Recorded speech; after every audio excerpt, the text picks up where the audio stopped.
Heated shenanigans, working stiffer than mannequins. Vader time like a mannequin. Mega powers, I'm savage and beat the babbling. Got 'em shook off the verbal acumen. I'm the main event, meaning nobody coming after him. The topics we be tackling, ankle locking and tapping them. I hate seafood, but I might throw the Boston crab on them. You know sometimes it gets heated. You know sometimes it gets heated. What's going on, everybody, and welcome back to Heated Shenanigans Podcast, the only podcast bringing you the heat each and every single week. Today's episode is a big episode, as we are joined by former How I Met Your Mother star, the one and only Ned Rolsma. Ned, sir, brother, how are you doing? I'm doing great, and I appreciate you guys having me as a guest so much. I'm a big fan of you too, and I'm happy to be a part of this with you. So. Look, the honor is truly all ours. I think we'll open up this with how we actually got to meet one another, and we have a mutual friend between us, and that is the franchise Shane Douglas. And Shane had texted me right before Squared Circle Expo of this year, and he's like, "Hey," he's like, "Do you watch any TV shows?" I was like, "Yeah." He's like, "Did you ever see How I Met Your Mother?" I was like, "Yeah." He's like, "I know a guy that was there." I was like, "Okay, who is it?" Yeah, you're like, who? Is it Wuss Ted? One favorite thing is this man about to have Neil Patrick Harris come with us to Square Circle Expo?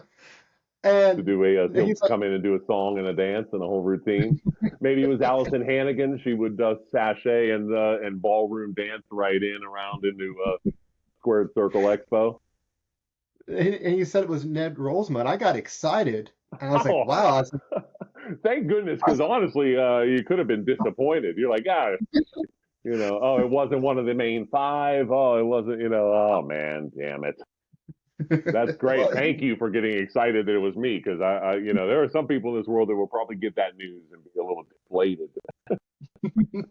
Well, he had texted me. He was like, "Hey," he's like, is it okay if he comes with us?" I was like, "Yes." And he's like, "Yeah, he's gonna come in and join us. He's gonna be a part of the booth." I'm like, I mean, that's awesome. Then we got to meet you in person, and you're such an incredibly nice guy, a gentle giant, if you will. Yeah. That's listen, I don't mean to toot my own horn, but I'm a very talented actor. In case you didn't know, because the gentle giant routine is I'm well versed and well practiced in that, and so like a lot of actors, I have a character that I play, and yeah, he's a real gentle giant. He's not the type at all that would pop your wig off like a soda king. No, not me. No, I'm not that guy at all. Well, Ned, I know Colin has been a big fan of yours as well for years. Thanks, dude. That's nice to hear. I appreciate you saying stuff like that. You're all right. We're friends. Jeez, you have to. You have passed the interview process. All right, you're part of the team now. Appreciate it, boys. No, thank you. Thank you for the kind words. Don't let me step on them. Continue. No, please keep going. Yeah, tell me more. Well, so how did you become friends with Shane? Oh man, okay. So honestly, it goes all the way back to when I was a little kid. Growing up, we grew up in the same part of Pittsburgh. So we're up here in Beaver County, which is a little bit north of the airport in Pittsburgh, which is a little bit north of the city.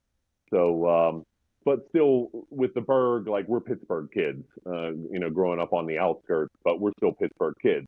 And so when I was a little one and first getting into pro wrestling, my uncle Kevin, God bless him, he used to take me to the matches all the time when I was little, and we would watch the shows and pay-per-views and all that we had at the time. So a quick jump in here. So I, not to self-promote here, but I blew out 44 candles on a birthday cake this week. So I'll pause for happy birthday. Happy birthday, Nick. Okay, thank you. There's a dramatic pause there.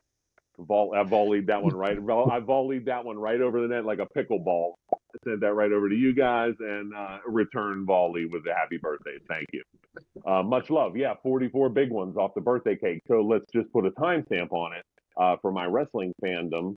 God, we WrestleMania 1. I remember being a little kid. We watched WrestleMania 1. So, I mean, I was born in '79. So WrestleMania 1 was 84, 5 ish, right? Yeah, because like 3 is 87, right? But so, all right, so yeah, WrestleMania 1, God, old Saturday night's main events, the Hogan era. I was a Hulkamaniac kid, man, and I was hooked. And so, my big brother Phil, another one, big wrestling fan. We used to go to the matches in person, and so, but when Uncle Franchise, we'll call him, when Uncle Franchise was getting into being the young up and comer character after having been Dynamic Dude, and then he came over to WWF in 1990 and had that great moment in '90 Royal Rumble where he, Piper put him over big time as the young up and comer, and he spent a long time in that event working with a lot of good guys. So you go back to that event and see young Shane Douglas doing big business with like Haku and Greg Valentine and Tito, and there was a couple of moments there too where Shane Douglas rescues the Hulkster. There was a couple of good moments in that Royal Rumble where like the Hulkster's almost put out and Shane comes in and makes the save, and so that was a big moment for him. But like I can remember being a kid and having my uncle and my brother, put him over that he was like one of us from around the corner. And like, oh, he grew up around here, man. That's our guy. He's a Pittsburgh kid. Oh, no way. That's real.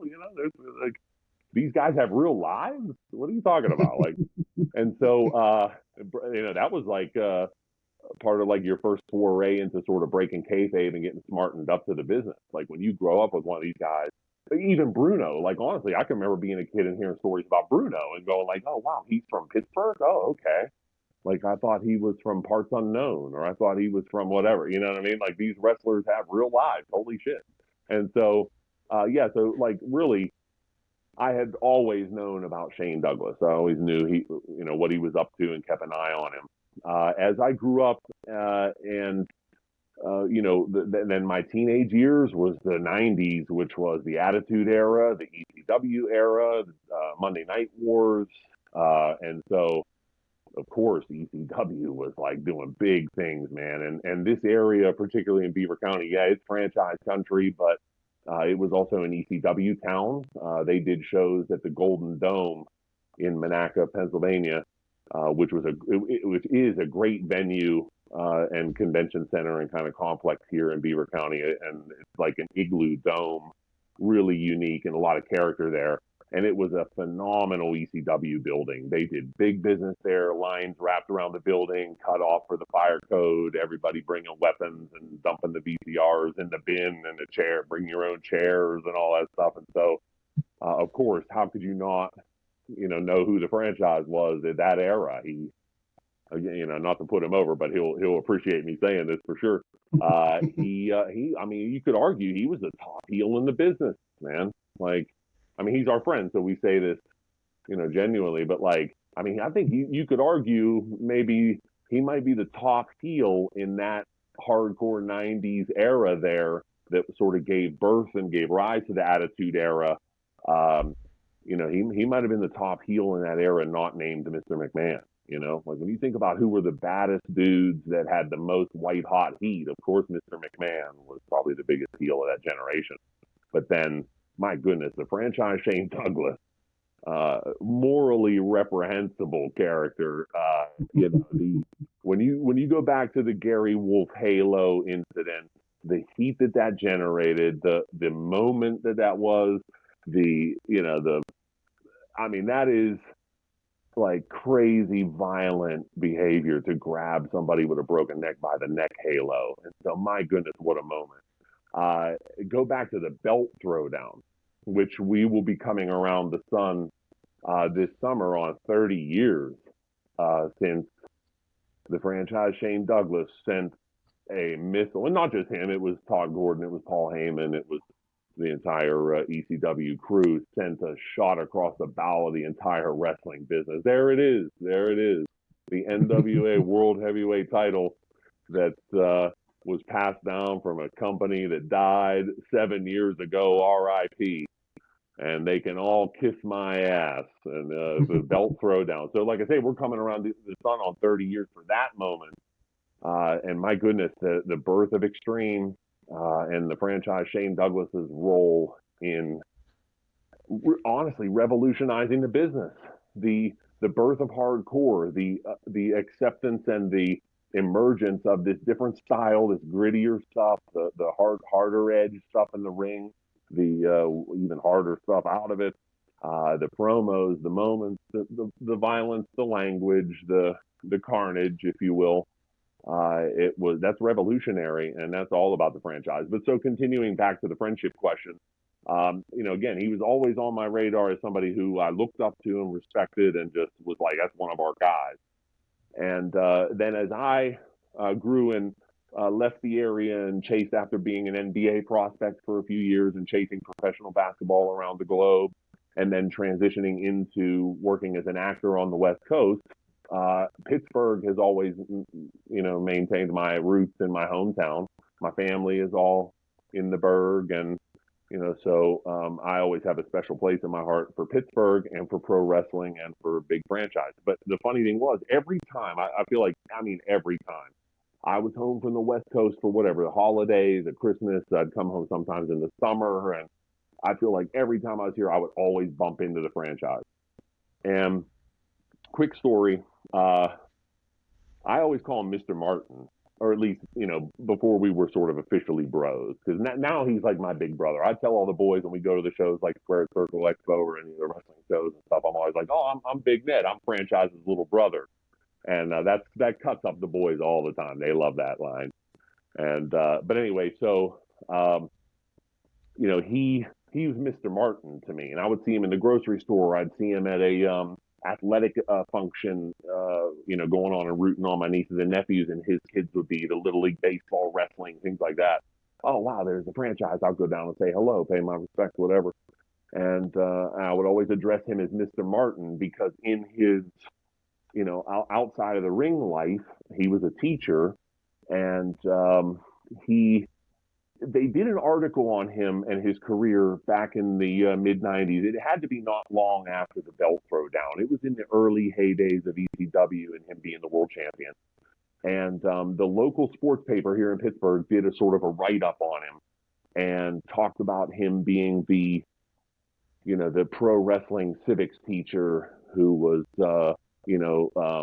body slamming guys on the weekends and hitting people over the head with steel chairs, and then Monday through Friday was in the classroom teaching your kids about American history and civics and and all these fun things. And so that story, I just always thought, like, how freaking cool would that be to be a kid and your teacher's a pro wrestler, man? Like, that'd be such a badass thing. I was so jealous. I wished I was in that class, and so like I said, I'd always address him as Mr. Martin. Oh, Mr. Martin, nice to see you.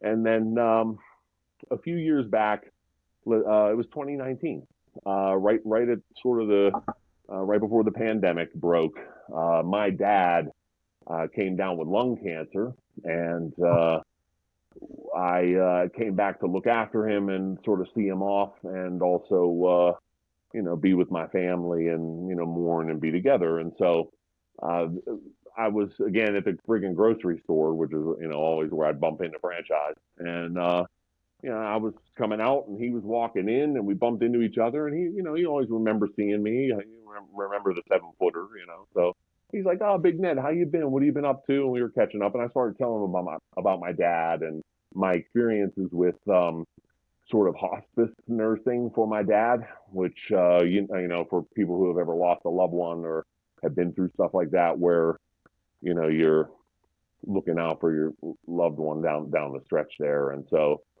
sharing some of those experiences with him in the friggin' parking lot of the grocery store. I mean, we stood there for like what felt like an hour and a half, dude. We were just chopping it up, and he relayed to me, and he won't mind me telling your audience and you guys the story, but like, he relayed to me how right in that young up and comer run in WWF, his dad fell ill as well. And so that was probably like 92-ish. And he went to Vince and explained, look, I got to come off the road and I have to take care of my family obligations and everything. And Franchise will tell you this, that even back then, Vince kind of respected that and told him, you do what you got to do. I respect what you have to do as a family man. You go back and take care of your dad, and when you're ready, you come on back, and the door's open here for you. And so, but Uncle Franchise had similar experiences with caring for his dad and being a bedside responsible family member, and then also some of his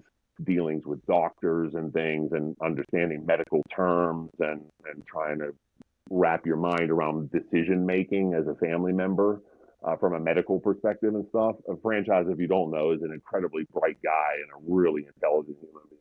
So, man, we had like a 90-minute deep conversation in the parking lot of the friggin' grocery store. And really from then on out, like our friendship, and especially mine, like looking up to him like a big brother, like he's my big brother, man. And like I look back all the way to those days when in '90 Royal Rumble and being at the Dome when he was fighting Bam Bam, the '97 pay-per-view, and being there live for some of these moments. Like and looking back then, I'm like, man, it's like that dude's always sort of been in my life, man. That guy's always been in my life somewhere. And now he's my bro, And my nieces and nephews, that's why I joke about the Uncle Franchise thing. My nieces and nephews, my brother's kids, my sister's kids, they all call him Uncle Franchise. And so that's a name I hope that sticks, by the way. I hope it's, maybe we'll be at the convention sometimes and people will come up and say, oh, Uncle Franchise, Uncle Franchise. I'll tell you, Shane's going to want royalties after this interview. Yeah, they're like, tonight on the Heated Shenanigans podcast, Ned Rolsma comes in and tells us a bunch of franchise stories. I'm happy too, man. I'm happy to tell him. Dude is a good guy, man. He is. I've joked with Franny and some of the boys saying, man, and I always, everybody knows the Franchise was a heat-seeking missile, man. That dude, controversy and sort of like heat and all the static and all that electricity surrounds that Franchise character. That's an important distinction, by the way, because Troy Martin is a very different individual, and he'd be the first person to tell you that. But that like Franchise Shane Douglas character that we all know and love, man, yeah, he's a heat-seeking missile, that dude. Colin? Well, you mentioned while we were talking about AEW. Oh, okay, so, right. What are your thoughts on AEW? Well, let's preface that by saying that back to the whole Uncle Franchise bit. The last time we were at an AEW, that might be that's an interesting Freudian slip, because I've heard more than a few people compare AEW favorably to ECW, and so I don't mind that Freudian slip. But the last time we were at AEW, Shane definitely had an Uncle Franchise moment, which was great. But to answer your question though specifically, I think that AEW's existence in general is good for wrestling, and the fact that we have another national brand, another national entity that's touring, that's putting on shows, that's giving workers, guys and girls, opportunities. I think it's a great thing for the business, and I'm a fan of the business. And I think we maybe could all say we all had our favorites and we all have our lanes and our avenues of guys we love, but I think we're all also would say we're very fortunate to have grown up in an era where you had really good wrestling on a lot of different fronts. My older brother and my uncle that took me to wrestling matches, they grew up in sort of the territory era, and there was phenomenal wrestling in that era in different pockets and where you go. Then, of course, we were in the cable television generation, and now, of course, you guys are coming up in the social media and the internet generation, where it's like, man, there's great wrestling all over the world. I'm all for it. So my general thoughts on AEW are, it's good for the business that they're out there, and I'm rooting for them to continue to succeed. Of course, we can get into opinions and nitpicking and fantasy booking and all the fun things we love to do as wrestling fans. But I think a good way to start the conversation in that part is that it's great for business that AEW exists, and here's to them continuing to do their thing. We'll say 100% agree. You need diversity in professional wrestling, and you need the ability to push your counterparts and your coworkers to strive to higher levels of achieving. And AEW, it's a great time to be a professional wrestling fan again. Hmm. And I know things are a little bit in flux for you right now, Ned, as the actors strike is still lingering. I was wondering what you could talk about, what you would be allowed to talk about, and the impact it has had on you so far. Well, thank you for asking me that. That's a great question, and I'm appreciative to have the forum of this podcast to speak on issues like that. So thank you. Um, yeah, it's a super crazy time right now as far as being an actor goes. I mean, I'm sort of coming to you live from the picket line today. You know, I've been in solidarity with my brethren, my union brethren. And these are definitely like white knuckle times. And I think a lot of us can say that, man. Like when this entire world just came off a crazy 3 year roller coaster ride, and it's like I think we're all still sort of walking around like, what the hell was that? You know? And so, yeah, it's been a crazy time, and so, like I say, a lot of white knuckling on worrying about what the future looks like, and like what the hell am I going to do, man? And so, but I do know that right now, what I'm going to do is to continue to, stand in solidarity with the other actors and fight for really what amounts to a fair contract. I think that's what anybody would rightly say. You're looking for a fair deal, a fair shake here. And so now, as far as the question, like, well, what are you allowed to talk about? First of all, I'm allowed to talk about whatever I want to talk about, which is a testament to yay to America and glory to the stars and stripes and freedom in this country that we all celebrate. God bless the fact that we can say whatever the hell we want to say. But my union brothers and sisters have asked that during this time we not, promote ourselves, promote old work, promote, stuff we've done in the past. And so rather than saying what I can talk about, but what I won't talk about, I won't put over right now. I shouldn't put over How I Met Your Mother stuff. I shouldn't put over other appearances I've done. That's just what they ask you not to do, so that we don't undercut our own, negotiations and cut our own noses off and spite our face. And so what we'll do is, why don't we put a pin in it here and say that I'll come back anytime you guys want here, especially after this all gets settled and we sign a new deal. And I'll come back and tell all the How I Met Your Mother stories I can, because I've got a full arsenal of good ones. And so we'll put a pin in that, and we'll do this again when the time is right. But back to the picket line issues, I want people to understand, I humbly, I'm lucky for the career I've had. I've had a little bit of success over the course of 15 years of being in Southern California chasing the biz.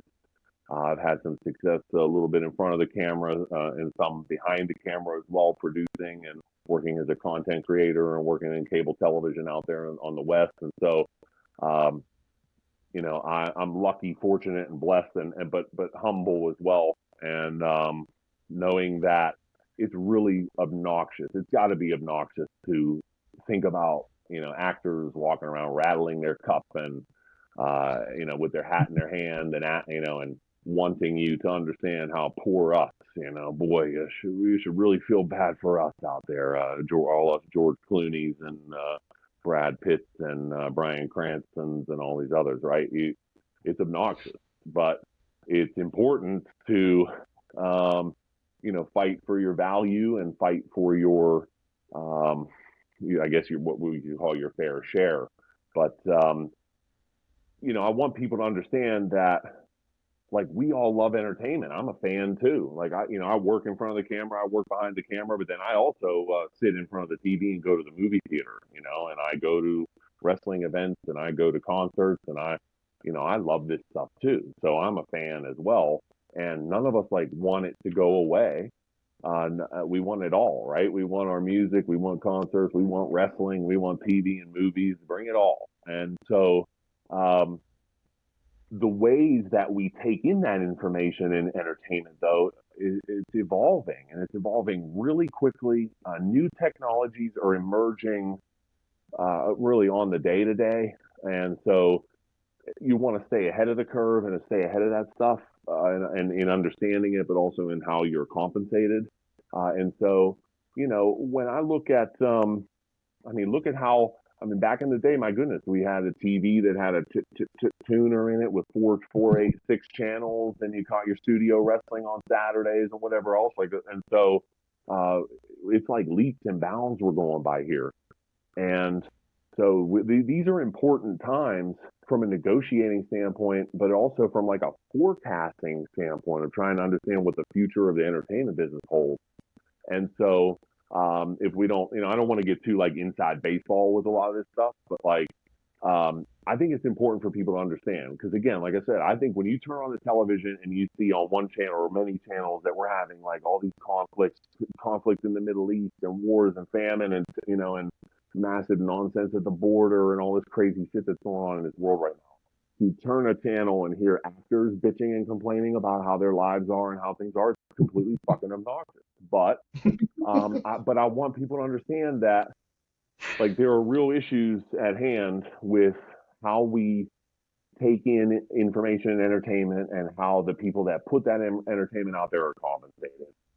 And we stand in solidarity. The writers just came off of being on strike, and they got a new deal. The directors, we stand in solidarity with a lot of these other guilds. But you got to remember too, in the entertainment biz, it's a lot of Teamsters, it's a lot of electric unions, it's a lot of sound engineering unions. It's all like union solidarity across all these different roles and jobs you have on a set and on a project. And so, for the actors specifically, though, we our face is the moneymaker, right? Our image, our likeness, our persona is your moneymaker. And so you have to value that and protect it. And right now, with emerging technologies, including artificial intelligence, there is some sort of like uncharted territory coming soon that is which is really going to impact the way some of these productions are made and some of these things get produced. And so protecting your likeness and your image and your persona and your character is important. So I'll give you an example. When you look at a movie like The Dark Knight Rises, which filmed here in Pittsburgh, and they did a massive scene if you remember the movie, the Heinz Field scene, where the Gotham Knights, was it Gotham Knights? Yep. The entire national anthem scene and the football field scene and Bane and blowing up the field and Heinz Ward, the former Steeler, running the kickback and the whole thing. Don't let me blow it for anybody who has a spoiler alert for anybody who's hasn't seen Dark Knight Rises. Which, by the way, spoiler alert for anybody who hasn't seen Dark Knight Rises, you have a Hertz donut coming from Big Ned, because what are you, living under a rock and haven't seen Dark Knight Rises? But anyway, so that scene, if you remember, of course, it looked like an entire crowded arena scene. And I want to say, they probably brought in 1,500 extras that day, 2,000 extras to fill the stadium and round out that scene. And of course, anybody that's in a scene or anybody that shows up on a set and works a day, like there's compensation for that. And, both union and non-union, but there are union protections and compensation for doing those jobs, and they're important jobs. But right now, they basically could fill that entire arena with digital people and completely undercut the earnings potential for thousands and thousands of actors and employees, workers. And so, it's not necessarily as cut and dry and as simple as saying like, wow, I go to the grocery store and there's all these self-checkout aisles now. Where'd all the cashiers go? But like, it's sort of the same kind of thing, right? Like we're basically like all these industries, and everywhere you look, we're getting rid of people. What the hell are you going to do? Like when all the people are gone, once you get rid of all the people, then what happens? And what are all you people that aren't working going to do, by the way? Like once the computers take over and the Terminators are running wild among us, what the hell are we all going to do? Sit around and stare into space and do other things with our idle hands. I mean, geez Louise, like you got to do something. You got to have a passion. You got to have a trade and something you do in this life. So, they're like trying to get rid of the people. So that's a big sticking point. The AI thing, the computer generated stuff, that's a big sticking point. There's a lot more to it than that. I don't want to get too in the weeds. The other big sticking point is with the residuals and revenue sharing with the streamers. And like, I'm passionate about this because, and you guys tell me, like, are you cord cutters? Be honest. Yes. Are you cord cutters? Yeah. You're Yes. cord cutters. I haven't had cable since 2019. Okay. So I'm all streaming, all internet. Drives me nuts because I watch sports and I can't watch half the sports because it's not on streaming or it's all on cable or whatever. And I refuse to go back because it's a lot of money for not a lot of what I'm looking for. Okay. So, okay. Yeah. Scotty, how about you? I do it because the wife says so. Smart man. Yeah. Smart man. Yeah, my wife does not want to pay for cable. Listen, I've met the Mrs. Scotty, and she's the CEO over there. So she's the boss, right? So you're a smart man. And she, we have so many apps. And with smart TVs, like there's so much stuff you can put on them. And somebody had brought up a good point. So cable is on life support at this moment. Right. And streaming is got the majority of everybody's attention. But if you stop to think how much you pay for Disney, Amazon, Hulu, you're paying more than what cable was. Yeah. Yeah. But you're not getting as much in return because you're now selective on what you can watch, which is huge. Mm-hmm. I've had that conversation with a lot of folks too. I kind of come out in the same way. I think when you do some of that real math and you really look at the true costs of everything when it comes to, of course, you've got to have internet access to these devices. So you have internet, and then you start to sort of build your a la carte profile from there. And depending on how many streamers you participate with, how many different platforms, how many different content sources you get into, they all have most of them have a handout that you're paying something. And when you start to like really look at those true costs, it does start to get neck and neck or better depending on your individual circumstance. And so, I've had this conversation with a lot. Me personally, I'm not a cord cutter. I'm still a cable television. That's sort of the root of my entertainment experience. There is the cable TV access. Still to this day, when at least in my case, that I know of, when you're a cable subscriber, you get access to a lot of the streaming platforms, like the networks, your FXs, your Paramount Pluses and stuff. Because you already pay for cable, you'll get access into those, and so I still take advantage of that. But I'm with you, Colin. I'm on the live sports all the time. I'm being a Steelers, Pirates, Penguins, Pittsburgh faithful. And then, of course, I'm watching multiple wrestling programs a week, and so you got to have your cable there and everything. And so, I'm also still a DVR guy. Where are you guys with the DVR? Like, you still kind of live sports? I used to have DVR. I love DVR. But it was just so much easier to do some of the streaming stuff. My biggest thing was like for the longest, because I have Verizon as my phone people, and they had to deal with the NFL for the longest time. So as a Verizon customer, I could watch any NFL game I wanted. Just click on it and it'd play. Didn't have to pay anything extra. And then the NFL went, hey, so none of that anymore. We want more money. And so now I just get whatever's live in my area. And as a Broncos fan living in Indiana, I'm not getting Broncos games unless they're really, really good, and they're not good. So I don't really get a whole lot of that anymore. Let me stop you there. Now wait a minute. So you're telling me there's not a Denver Broncos bar in Indiana anywhere? So there's not a. Once Peyton Manning retired, there's not anymore.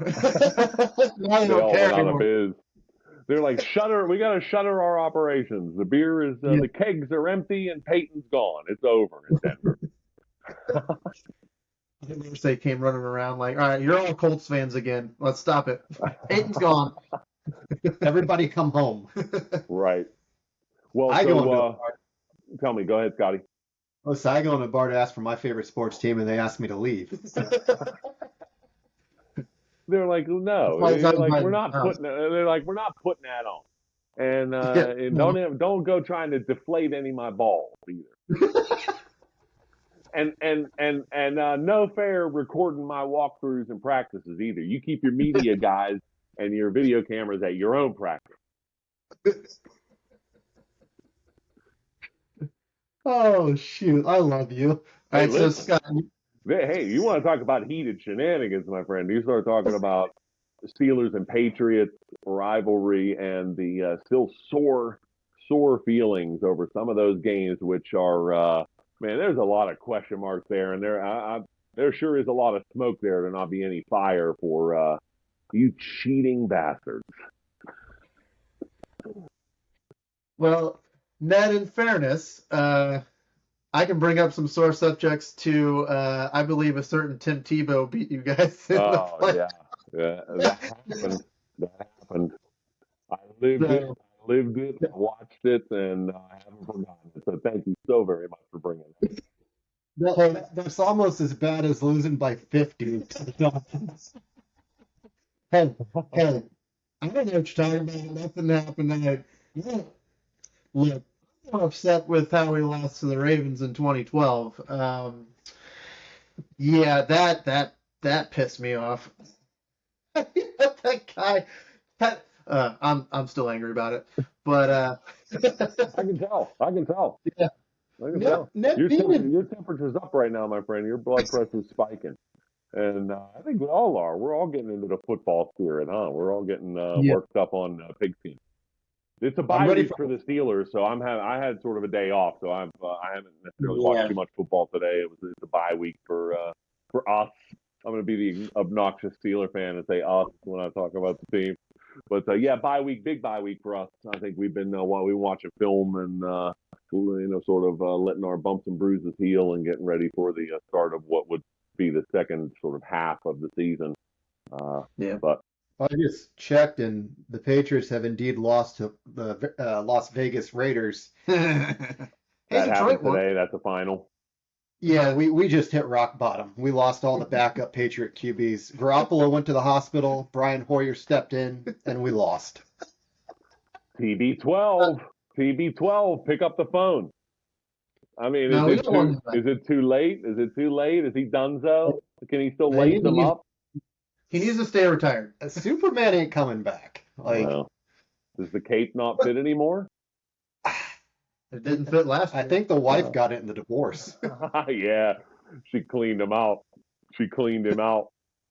Well, so I wanted to ask you, Scotty, as a Pats fan, and something that's relevant, that the rumors talking maybe like the wise move here might be for Belichick to sort of ride off into the sunset. Where do you come out on that idea? That it might be time for a fresh turn the page, for a new face in a new era, maybe. I don't know. It's a great question. I was actually talking about this with a friend the other night, and I'm on the fence of I think we should really give Tom Brady a lot more credit for the career he had in New England, because if this is the real Bill Belichick without Tom Brady should be in the Hall of Fame right now. Like, just put him in repeatedly. The weapons never changed after Brady left. They got marginally, well, probably worse if you're looking at it as a whole. Belichick has not had a winning. I don't think he's had a winning season since Tom left. No, I think he did his first year. Did he? I believe he did his first year, and it's just kind of gone downhill. Like, as somebody who enjoys the Patriots losing, it warms my heart. As I'm sure it warms your heart as well. I don't think Bill needs to retire. I just think Bill, the GM, is screwing Bill, the coach. And he just needs to be a coach, and they need to find a GM that he can work with. And I think they would improve, because he's got too much on his plate, and I think he just needs to stick to one. I think he's one of the greatest head coaches of all time. Bet that pains you. That was gross. But I don't think he has the GM skills that we thought he did. Well, keep in mind that the Patriots organization is loyal to no one. They have cut ties with Wes Welker, Mike Vrabel, Tom Brady, Gronk. Mhm. They do what is best for the organization. And if they feel after today's loss and possible more losses, the time is to move on from Bill Belichick, they will not hesitate. They have no loyalty to anyone. Mm. Well, that's bold. That would be bold as brass to to fire Bill Belichick and to do so in season. That would be bold as brass. And believe me, that would send a message to the fan base and to everybody in the locker room and everybody in the entire Patriot universe that like you say, that it's about the business and it's about the the logo and the team and the sort of the bigger picture of the franchise above all else. But yeah, but still, though, with his relationship with Bob Kraft, I think, for what it's worth, that he's earned the right sort of to walk away when he feels like it's his time. But I think that Belichick will be smart enough to know when that time is, and so I could see, if I was putting on the prognosticator hat, I could see him riding out the term and riding out, if it's the season, then it's the season, and then probably sort of walking away and being able to take the high road and save face of leaving on his own terms. But knowing that, yeah, the era might have come to a close. That sort of like past dynasty thing, it may very well be time for them to turn the page on it. And Colin, like you're saying, with a general manager, like maybe it's time for fresh ideas, maybe it's time for new blood in Foxborough. So but I just think that Belichick's earned the right to at least let the perception of it be that he's leaving on his terms. So that's my take on it. But The problem I feel with New England the past few years, the division kept getting better and they kept getting worse. mm-hmm. Their draft selections have been very, very shoddy, hit and miss. There's a lot more misses under their draft than there were hits. And I mean, you can go back to the unfortunate issue with Hernandez. That didn't work out. You had a lot of defensive players that the Patriots have gone after have not panned out. Offensively, wide receiver, they have never drafted a wide receiver outside of Edelman, but Edelman wasn't a wide receiver when he came into the NFL. He was a quarterback that they flipped. Right. But I don't know. Belichick has given a lot to the Patriots organization, and I mean, maybe it's time to part ways at the end of the season amicably. But I mean, he's going to the Hall of Fame. Like it's a no-brainer. Bill Belichick is a Hall of Fame coach. Yeah. Agreed. But we'll see. I mean, Ned, your season for Pittsburgh's kind of still in flux. I mean, your coach does not get enough credit in the fact that he has never had a losing season ever. Worst he's been is 8-8. It's true. It's true. For what it's worth, I think it's sort of a thing where the talk show pundits and talking heads and the sports writers, at least in Pittsburgh, that stat is less important around here than it is sort of on the national level. It's certainly talked about on the national, like around here, less glowingly and with any sort of verve to it around here. It's sort of mocked around here, to be honest, by at least some of the more frank and sort of gritty talk show peeps that aren't necessarily carrying water for the franchise like maybe some around here do. But so but still, no denying Mike T is to me one of the best in the biz.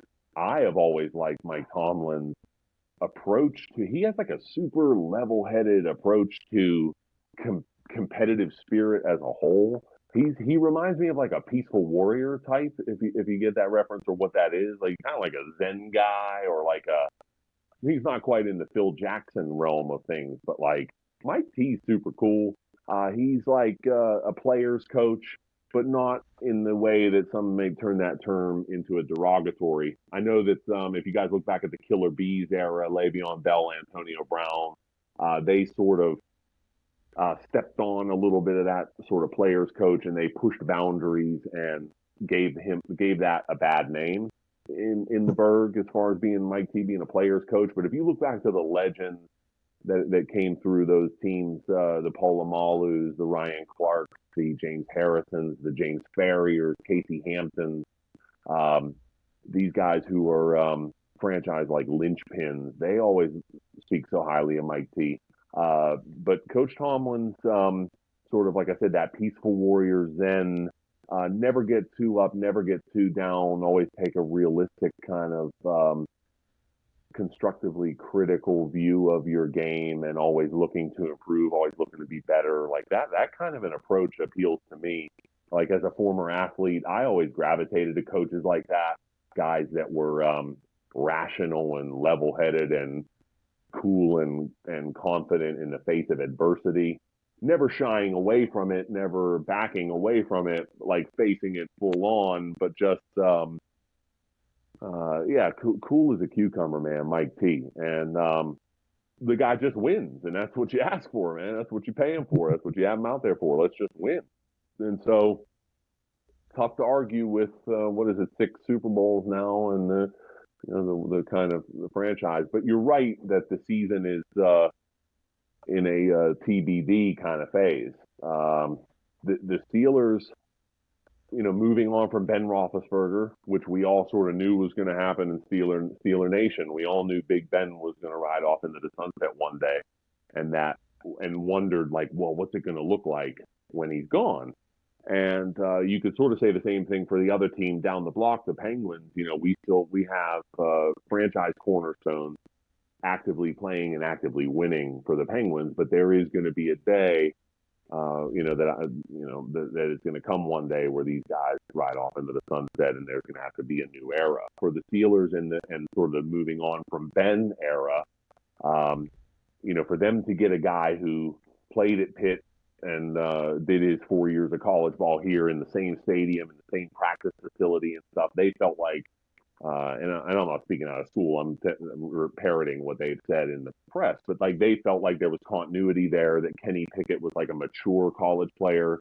He had a lot of tread left on his tires, but a lot of mileage on him as well in the college game, that he, of the guys that were in his draft class, of course, he was head and shoulders above from all areas, but definitely mentally and maturity wise as well. So I think they like that. They like his mobility and his improvisation. And he's another guy in his college career. The guy just wins, good, bad, or ugly. He puts W's and he puts notches in the W column. So, but in the last few weeks, I think you're seeing some growing pains from Kenny Pickett. I think you're seeing where the speed of the game, the decision processing, the information processing stuff he's still a young cat. This is only year 2, and he's only just now going into the bye against the Ravens. That was his 17th professional game or start. And so that's basically one season. So he's got one season under his belt. I think the guy has a bright future. The Steelers addressed some of their issues in the offseason. I felt like their offensive line was an issue, and may still be through the first few weeks. Now, they went out and got the horses. They picked up a few free agents. They drafted a guy in the first round out of Georgia who's a monster in Broderick Jones, 6'7", 350-pound guy. Dude's a beast, and he's going to be the left tackle of the future here. And so they have help on the offensive line. They needed help in their linebacking core, and they got a couple of guys. So they have a little committee. They kind of have a middle linebacker committee now where 2 or 3 heads are better than one, and that approach seems to be working. But when you have T.J. Watt on one end and Alex Highsmith on the other, but T.J. Watt is one of the premier football players in the entire league, and probably, you could argue, maybe the best defender in the league right now. You give yourself good chances. Steeler football traditionally is defense, running the football, and keeping the other team off of the scoreboard and possessing the ball. They traditionally had success when they run the ball, possess the ball, and keep the other guys off the field and off the scoreboard. And so, I don't know, that's there for them, but it'll be a really interesting now second half, even though it's not officially half. But like them coming out of the bye, keep an eye on the Steelers. They're young, they've got energy, they've got explosive potential. but they've got some growing pains, Kirk Cameron style. Is that the right reference? Hey, growing pains, Kirk Cameron. Yeah, he Well, was that on was a growing good pains. reference. That was Thanks. slick. Yeah. Well, I had to bring it back to an 80s, 90s sitcom. Well, guys, before we go and wrap up here, I do want to take this moment to again let you guys know that Friday, November 3rd, Lafayette, Indiana, DCCW, Heated Shenanigans Podcast, and Gimmick Promotions are all teaming up to present Flex on Muscular Dystrophy, a benefit show for the Muscular Dystrophy Association. And we have got it jam-packed to the gills with talent. It is the most loaded card the city of Lafayette has ever seen for professional wrestling, and it is spearheaded by Brett Havoc, Dale Patricks, Matt Brannigan, Eric Dillinger, with appearances by Devon Dudley and Victoria, courtesy of Gimmick Promotions. And guys, tickets are available now. They are moving fast. Front row is already over 50% sold out. Guys, I encourage you, reach out, get your tickets while you still can. Do not miss this opportunity to support not only a great night for professional wrestling, but even more so, the Muscular Dystrophy Association, because so many people are affected by these neuromuscular diseases. And tonight and going forward, we're going to be promoting this on all the episodes. And guys, we want to see you again Friday, November 3rd, right here in Lafayette, Indiana, for DCCW Presents Flex on Muscular Dystrophy. And Ned, before we depart here, is there anything you would like to add in, brother? Well, yeah, let me jump on promoting the event. Unfortunately for me, I can't be there in person, but I will definitely be there in spirit. Like I told you guys over the phone and in our pre-talks and everything, I'm a Heated Shenanigans guy. So, I'm Big Ned. I'm Uncle Ned. I'm one of your boys. So I'm rooting for you guys to have a successful night. I will definitely be there in spirit. And so here's to a successful night there. I'm a big Victoria guy. Like when she was doing her thing, she's the badass Black Widow, Victoria. And man, her career and her achievements, man, she's a badass. And what an awesome lady too. Lisa is so cool. And so for you guys that are coming out and going to be there, you definitely got to stop by and see Lisa, Victoria, the Black Widow herself. She's such an awesome lady and a great character and really cool to be around in person. So you guys will have a blast with that. So don't miss Victoria. And man, come on, Devon Dudley. I've seen Devon Dudley do some crazy shit, man. Being in ECW at the Golden Dome here in Pittsburgh. Man, I've been to at least a few matches where Devon jumped off the friggin' bleachers down, like he had to be 15 feet in the air, man, down onto a merch table. Devon has done some crazy stuff. The Dudleys have some great moments. So for those of you that'll be there too on the 3rd to get to see Brother Devon and pay respect to the man from Dudleyville, you'll definitely want to do that. And then, of course, there's already good buzz on the lineup. You guys have the card. A lot of good matches already signed, more to come. And so you're going to see a great indie show with some talented workers going out there and doing their things and busting their ass to compete in front of you guys. And so definitely come out and support them and see a great show. And of course, hey, give the love to Miss Victoria and Brother Devon. And so it's going to be a great night for you guys. I'm sorry I can't be there in person, but my goodness, I will be there in spirit. And we're going to do it, again on a night where we can catch up for sure. But yeah, so I definitely wanted to throw that in there for all of you. Much love and continued support, and here's to a successful night on the 3rd. Rooting for you guys, and hopefully it does some big things for MDA. We appreciate it. And guys, again, thank you for taking time from your day to make us a part of your day while watching this episode. And again, guys, hit that like, subscribe, and comment button. We love the interaction. And for Colin, myself, and Uncle Ned, we will see you on the next episode of Heated Shenanigans Podcast.